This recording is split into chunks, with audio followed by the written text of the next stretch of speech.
I'm Jessie Lucas of Embodied Movement Training. Let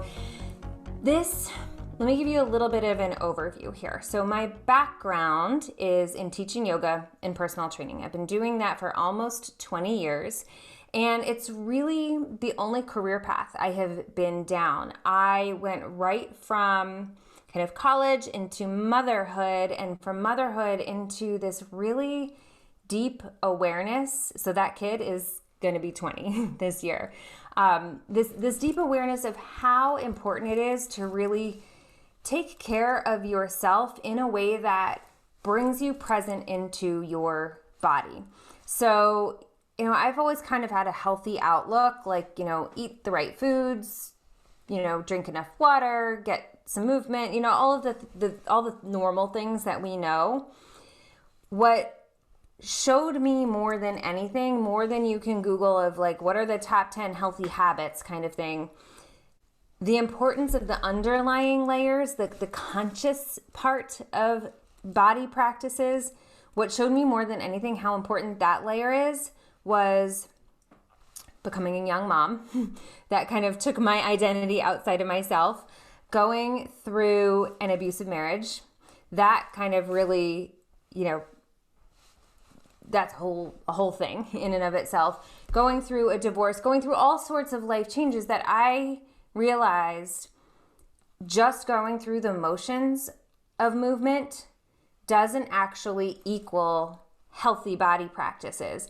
And on the flip side, there were certainly times where I just felt like I just can't move. I just can't move. I just can't move. I just can't move. I just can't move.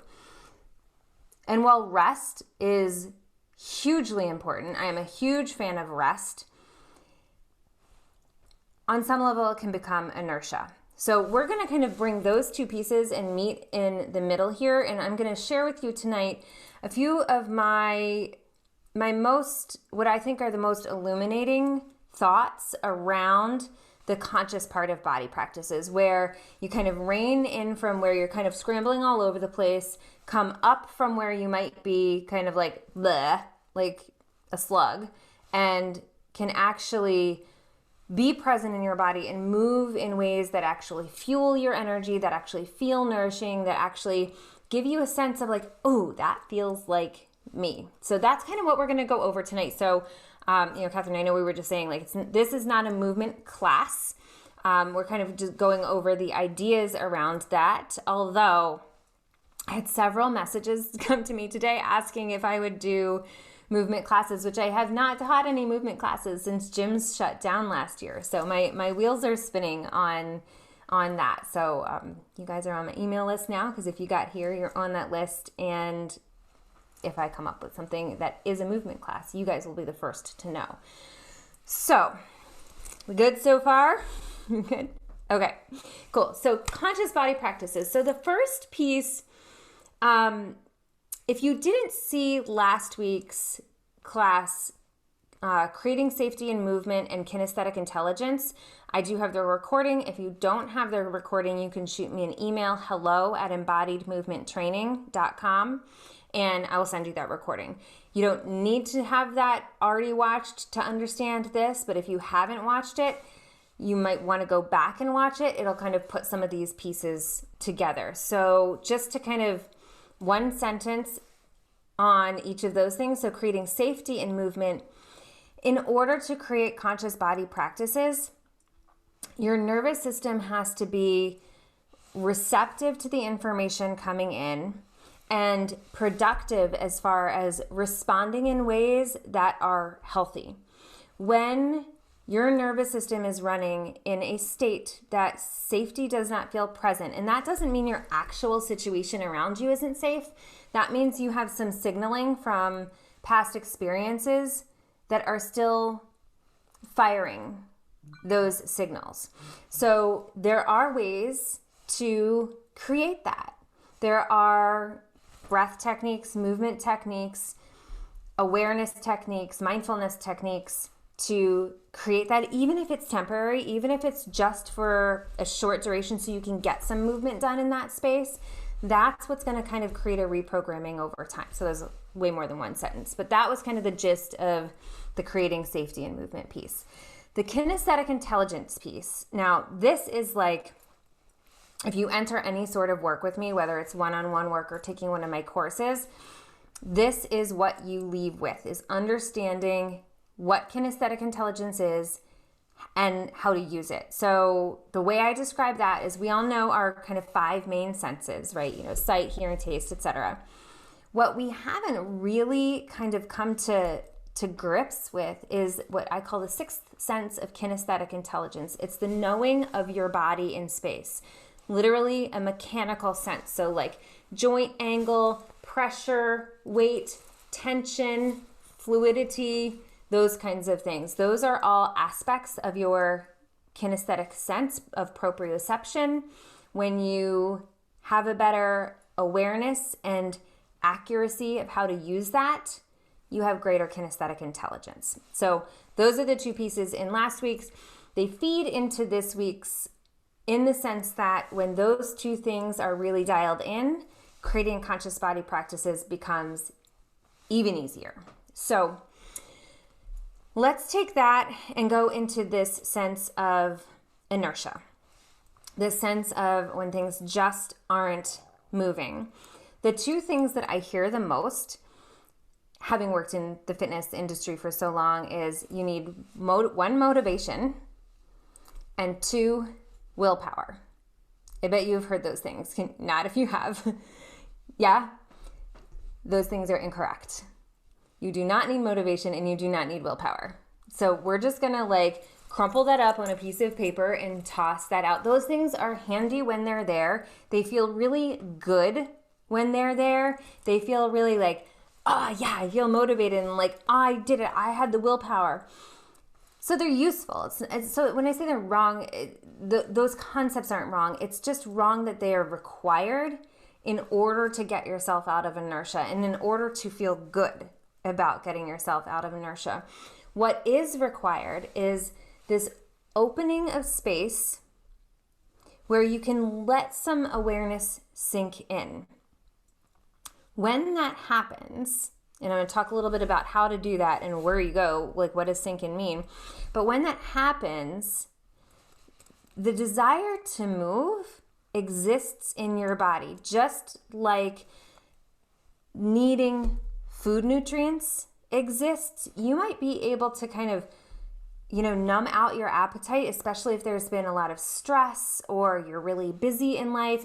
You might go all day and not really feel hungry. At some point, though, your body is going to signal you need food, right? That's pretty easy to understand. Same thing with liquid. Now, I am a huge hydrator. I've got my water next to me all the time. Good job. You get bonus points for being a good hydrator. But, it's possible, again, the more stressed you are, the more busy you are, or some people just hydrating isn't important. At some point, your body's going to go, hey, we need some liquid in here. We need some hydration. Same thing with movement. And we can cut ourselves off from that urge to move pretty good, especially when there's stress, especially when there's busyness. But that urge to move, just like that need to eat, that need to hydrate, just like the need to sleep, that urge is there. So you don't need motivation and you don't need willpower. You need to kind of have some way to get out of the way what is in the way of your ability to feel that urge to move. Now, if you have been cut off from that, it might be really quiet. It might be really subtle. And it might be like, move literally might be just like you're getting off the couch and you're going to the fridge and you're just going to kind of stretch out a little bit on the way. It doesn't mean couch to 5K. It doesn't mean you're going to some massive dance fitness class. It doesn't mean all of a sudden you're going to take up and, fill in the blank. It might just mean something a little different, something a little interesting, something that's going to just stir up a different sensation. When that happens and you've opened up that space of awareness, there are receptors in not just your brain, but your entire body that go, that's what I needed. Just like if you were really thirsty and you had that water, you're like, oh my gosh, I feel so much better, right? Same thing with movement. Now with movement, mental stuff gets in the way, emotional stuff gets in the way. That's a whole nother class of like what to do when that comes up. For the sake of this particular class, let's keep it as simple as that. The urge to move is there. Motivation and willpower are not the way. It's creating that space of awareness. So how do you do that? The good news is you're a mammal and it's pretty easy. Very simple things like little reminders like taking a deep breath. Something that can literally shift your gears, that can create a pause, even just a pause, like a notification on your phone that says, pause for 10 seconds. And you do that. And the first time you do that, or the first time you're like, okay, I'm going to take a breath break, you might not notice anything. It might take a little while to kind of get your body, brain used to even having a pause, used to even creating the space. But when you do, and you commit to just, I'm going to notice sensations in my body. I'm going to take 3 deep breaths. I'm going to pause for 10 seconds. And my one job is to notice sensations in my body. If you do that, something will eventually awaken. It might come quickly. It might come later. It might be loud. It might be quiet, but it will come. I promise you. So again, I want to keep things really, really, really simple, but that is one of my best, most simple resources for getting out of inertia. And it sounds counterintuitive.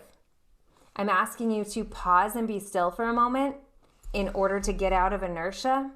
But my main point is I don't want the drive to come from judgment. I don't want the drive to come from shame. I don't want the drive to move to come from a sense of I need to do this, I should do this, or ultimately creating a non-conscious body practice, something that really doesn't feel good, that might deplete you, that might create injury, that might just kind of retell the stories in your brain. You might be going to do something and then you're just like, ugh, it's just not working. It's just, this isn't doing, and then all of a sudden you're telling the same stories you were telling before.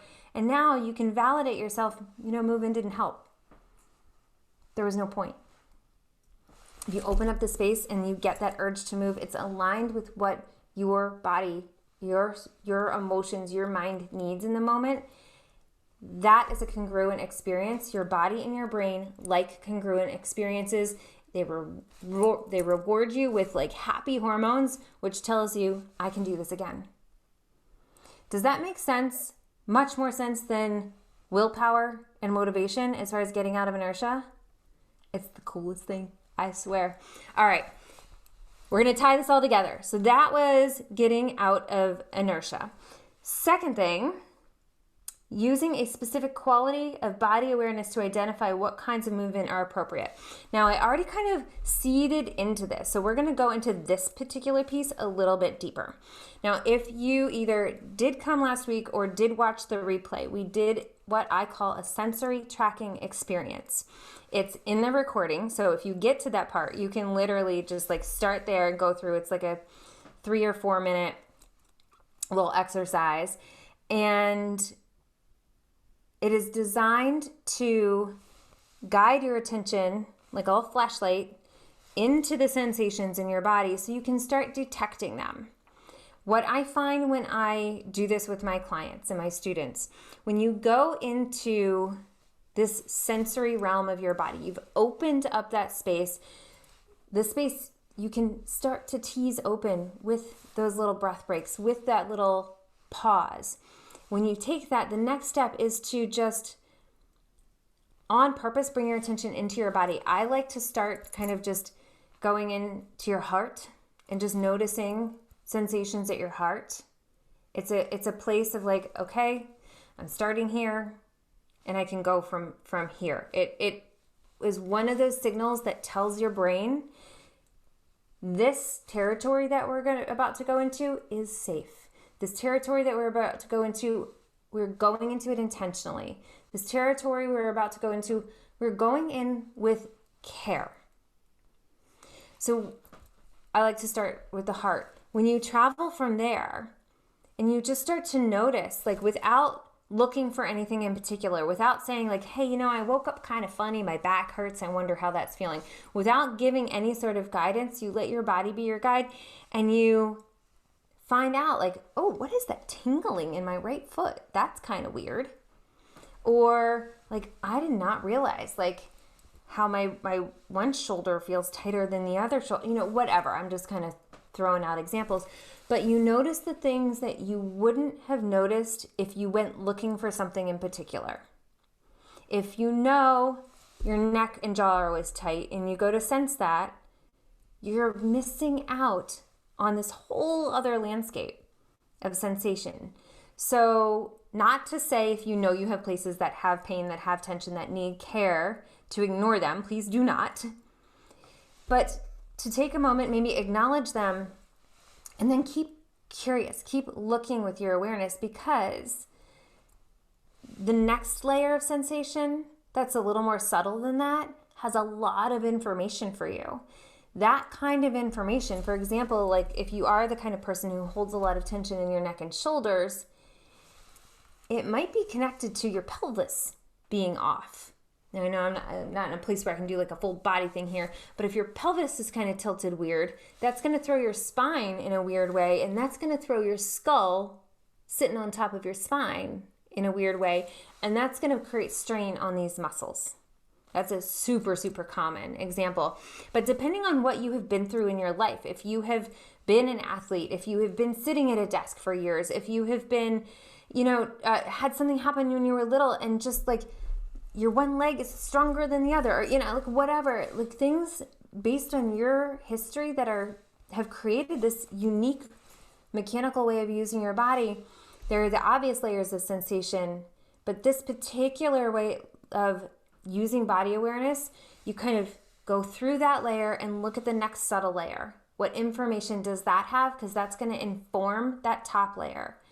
You get better at it, you can go to the next subtle layer. You will sense things you didn't know. Feel these little pockets of your body you didn't know you could feel sensation in. Guess what?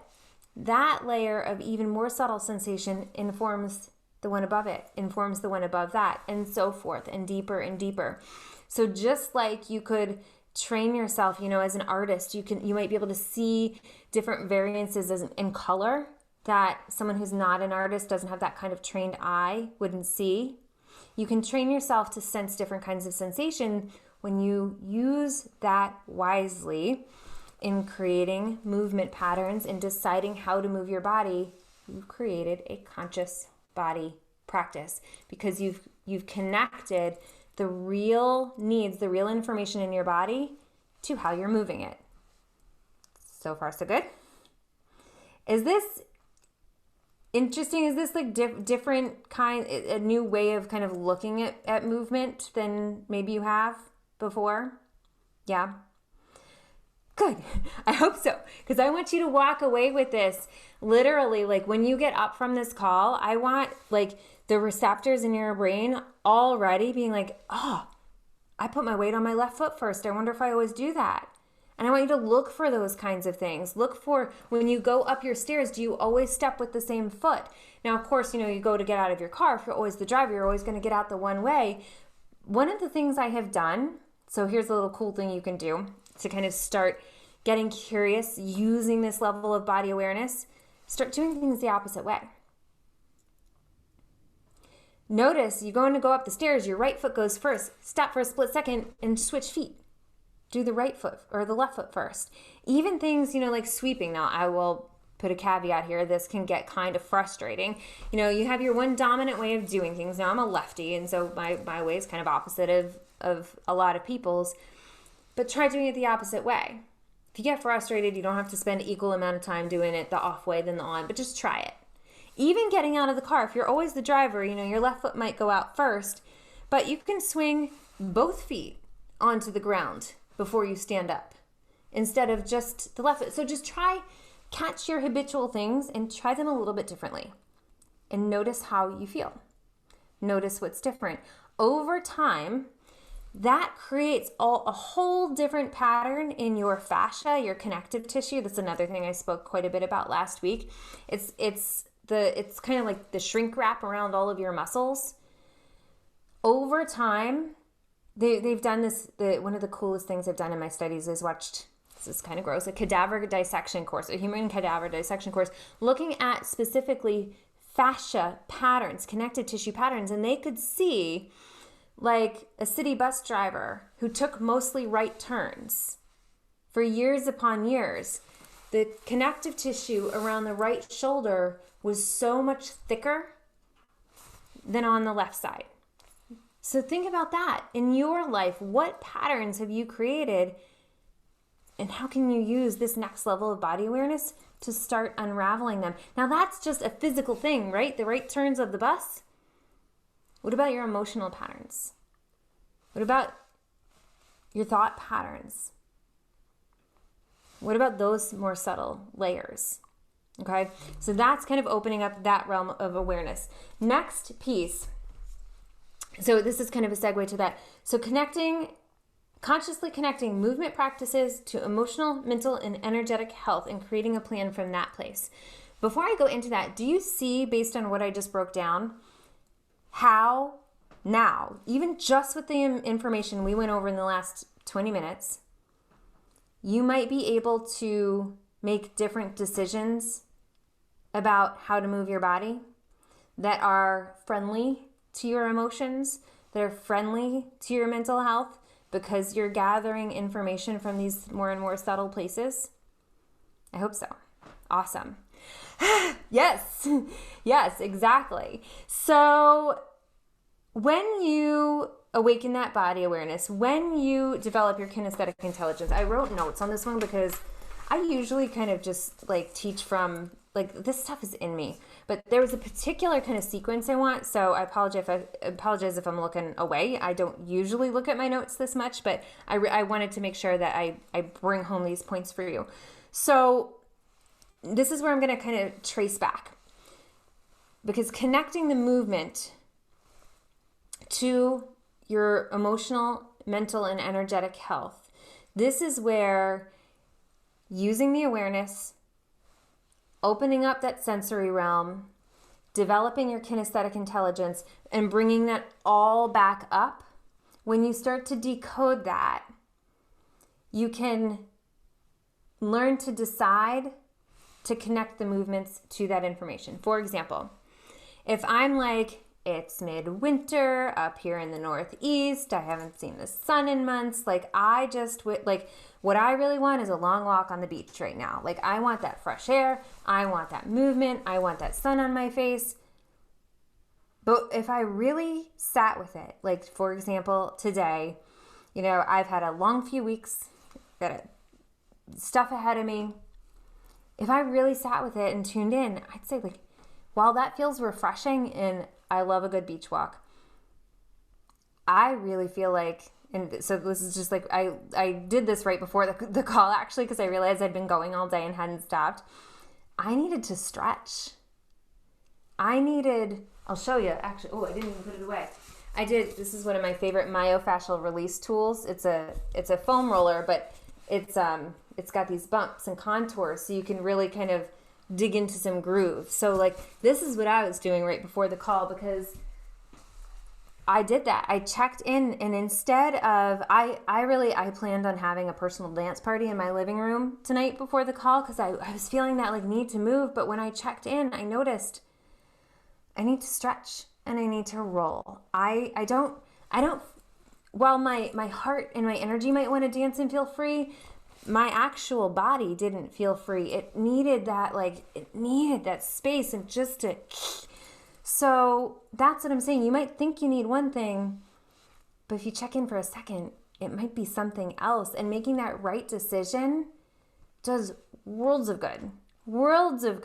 And that's not to say the other thing is wrong. Like having the dance party in my living room, going on the beach walk, whatever. They might be perfect for another moment. But when you can tweak those body practices, tracing back up that line because you've gone down that tracing.